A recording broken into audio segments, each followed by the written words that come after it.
प्रस्तुति हाम्रो नेपाल हामी नेपालीमा यहाँहरूलाई स्वागत छ। हामी अहिले असारको अन्तिम सप्ताहमा छौँ। यो सप्ताह 29 गते मङ्गलबार नेपाली भाषाका प्रथम कवि भानुभक्त आचार्यको जन्म जयन्ती पर्दछ। भानुभक्त कवि मात्र नभएर नेपाली भाषाका ढुकढुकी हुन् र हरेक नेपालीको जिब्रोहरूमा भानुभक्तको लय अझै जीवितै छ। यो सप्ताहमा यिनै भानुभक्त आचार्यको सम्मान अनि सम्झना स्वरूप साहित्यलाई माया गर्ने हृदयहरूलाई समर्पित गरेर आजको यो विशेष पोडकास्ट तयार पारिएको छ। आज यहाँहरूमाझ केही उत्कृष्ट रचनाहरूको वाचन हुँदैछ। अङ्ग्रेजी र नेपाली भाषाका यी रचनाहरूले पक्कै पनि तपाईँको मनमा स्पर्श गर्नेछ भनेर आशा गर्दै आजको पहिलो रचनाको वाचन यहाँहरूमाझ प्रस्तुत गर्दछु। नमस्कार, म रोशन ढुकढुकी। म साहित्यिक क्षेत्रमा लागेको चाहिँ 8-9 वर्ष भयो। कविता कहिलेकाहीँ लेख्छु। कुनै कुराले बिजायो भने त्यसलाई कवितामा उतार्न म कविता लेख्ने गर्छु। यो कविता चाहिँ हतारमा केही काम गर्दा पाइने नतिजाको बारेमा सम्बन्धित छ। यो कविताको शीर्षक पुतली।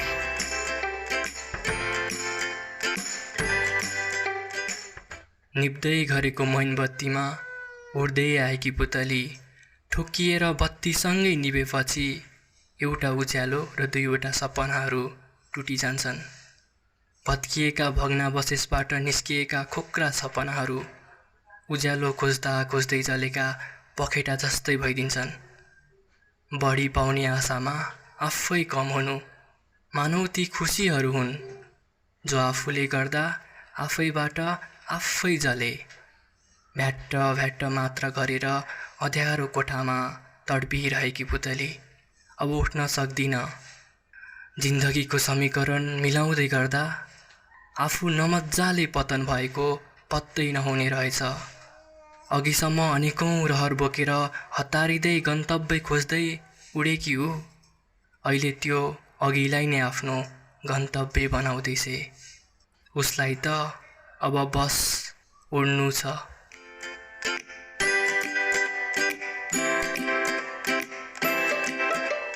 नमस्ते, हेलो, मेरो नाम आल्फा र म आज मलाई किन कविताहरू मनपर्छ भनेर केही शब्दमा भन्न जाँदैछु। सानो बेलादेखि नै मलाई कथाहरू पढ्न एकदम मन लाग्थ्यो। टिभीमा कार्टुन आउँदा पनि म यो पक्कै पनि कसैले लेखेको हुनुपर्छ भनेर सोच्थेँ र मैले पनि यस्तो कल्पना गर्न सकेँ कति रमाइलो हुन्थ्यो होला भनेर पनि सोच्थेँ। बिस्तारै कविताहरू पनि पढ्न थालेँ। सुरुवात क्लासकै किताबका कविताबाट गरेँ र क्लासमा कविता कण्ठ गर्नुपर्दा एकदम गाह्रो लाग्थ्यो। किन यस्तो गर्नु परेको होला भन्ने प्रश्न पनि आउँथ्यो र पक्कै पनि सानो बेलाभन्दा अहिले धेरै पछि ती कविताका महत्त्व बुझ्दैछु। पछि गएर मैले आफ्नै कविता पनि लेख्न थालेँ र अरू कविताहरू पनि पढेँ। यही क्रममा मलाई कविता एउटा साथी जस्तै हो भन्ने कुराको अनुभव हुन थाल्यो। साथी जस्तै कवितामा कति धेरै कुराहरू हुन्छन् र साथी जस्तै सँगै रहिरहन्छ। आज मैले आफै लेखेको एउटा कविता सुनाउन जाँदैछु। यो कविता चाहिँ अङ्ग्रेजीमा छ र यसको शीर्षक छ 5 years old।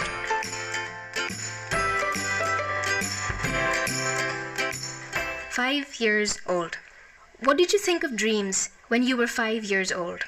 The first time you could count all your fingers on one hand, because that's how old you were. Did you think about Alibaba and the treasures of gold, or the knight that marched down the road? Did you see the mountains that surrounded you 1,000 years old? What did you think of dreams back then? Perhaps it was a parrot's cage or a lion's den, or that blue inked pen, now completely broken. Tell me, my friend, what did you think of dreams when you were 5 years old? The first time you could count all your fingers on one hand, legs too short, hands too tiny, and yet dreams so bold. Did you not want to be the hero, a cape across your back, jumping into life straight from your book rack, colorful pages scribbled across, some things that did not belong to you, like that little pink frock? Stupid was I when I was 5 years old, unknown to the idea that papers, when once fold, draw scars over them like stories untold. What did I think of dreams when I was 5 years old? The last story before the silence of the night, the new shoes because the old ones got too tight. Maybe I am still 5 years old, even when my age does not fit into my hand, finger, or toes, and I still think of Alibaba and the treasure of gold, the mountains that surround me 1,000 years old. When I was 5 years old, dreams were what I saw at nights, when the owls opened their eyes and the cats danced. The dog slept and the mouse ran. When I was 5 years old, dreams were what I saw at nights, with eyes closed and lips tied. Dreams were what we saw at nights, with eyes closed and lips tied.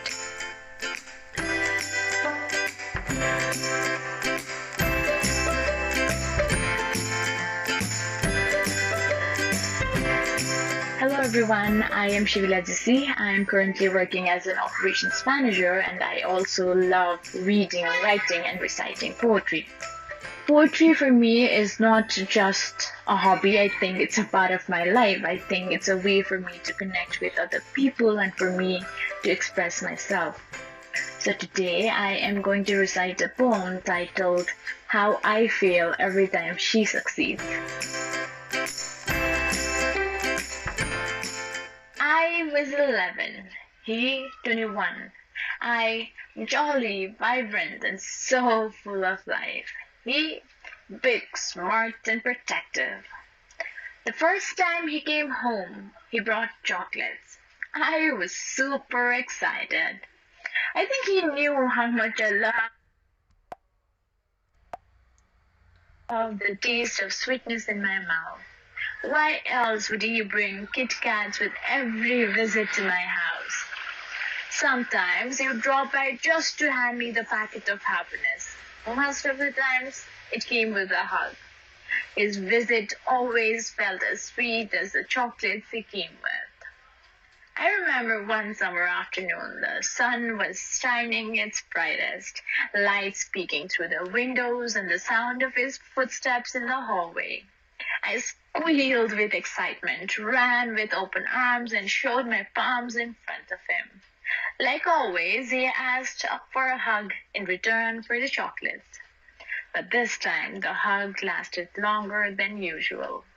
His hand started finding its way from the bottom of my neck to the bottom of my body.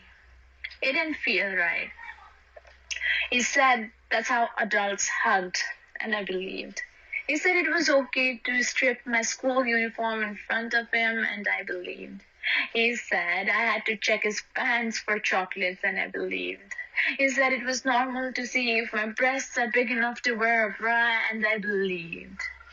Slowly, his company started feeling more like a shackle. His chocolates tasted of his lips, smelled of cigarettes, and burned my throat. I wanted him to stop. I wanted his hands where it belonged. Funny, it was always somewhere I didn't want it to be. So I started running away from him, from everyone. I just didn't like people touching me anymore. Maybe every person that showed any sign of love would hug me too tight. I just didn't like people bringing me chocolates anymore. Maybe every person that wanted to see me smile would also want to see me naked. And I didn't want to be loved like that. So I grew up with a fence around my body and my soul. I'm not 11 anymore, but the 11-year-old me is still in there. Deep down, there is this perky little child that never got to bloom, trapped inside the fence she built herself with memories tucked away in the basement. Wounds as fresh as the day she got it, and every day she succeeds in camouflaging those wounds into her skin. I feel.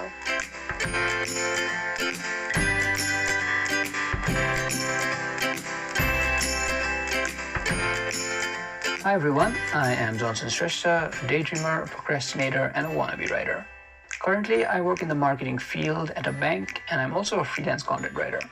I love reading and writing stuff, particularly poetry, because for me, poems have been a way to say what I want to get stuff out of my chest. I don't really write happy ones though, and most of them deal with the hesitations of speaking up or asking